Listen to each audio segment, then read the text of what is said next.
જાણીશું કે આખરે ભત્રીજાએ ફોઈનું ફુલેકું કઈ રીતે ફેરવ્યું તેના વિશે.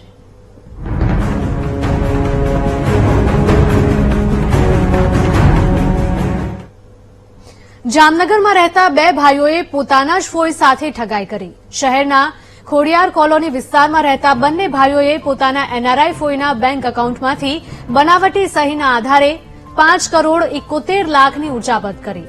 એટલું જ નહીં, આ રકમને કેનેડા ડોલરના સ્વરૂપમાં ટ્રાન્સફર કરાવી લીધા હોવાનું પણ સામે આવ્યું છે.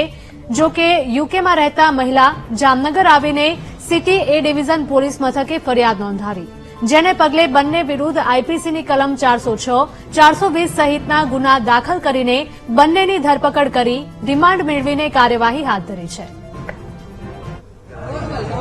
સિટી એ ડિવિઝન પોલીસ સ્ટેશનની અંદર એક વિશ્વાસઘાત અને ખોટા દસ્તાવેજો બનાવી અને તેને ખરા તરીકે ઉપયોગ કરી અને છેતરપિંડી કરવાનો એક ગુનો દાખલ થયેલો છે, જેની અંદર જે ફરિયાદી છે દિવ્યાબેન વાઇફ ઓફ વિપુલભાઈ વોરા, જે પોતે યુકે ખાતે રહે છે અને આ ગુનાના જે બંને આરોપી છે એ એમના મોટા ભાઈના દીકરા થાય છે.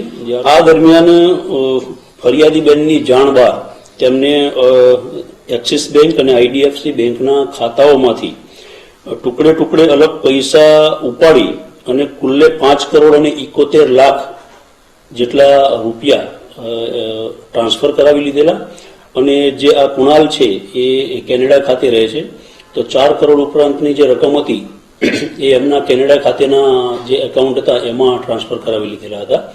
અને જે રિટેલ આઉટવર્ડ રેમિટન્સ ફોર્મ આવે એની અંદર ફરિયાદીની બોગસ સહીઓ કરેલી હતી, જે અનુસંધાને જે આરોપીઓ છે એમના વિરુદ્ધમાં 406, 420, 465, 468, 471, 114 મુજબનો ગુનો દાખલ કરવામાં આવેલો છે.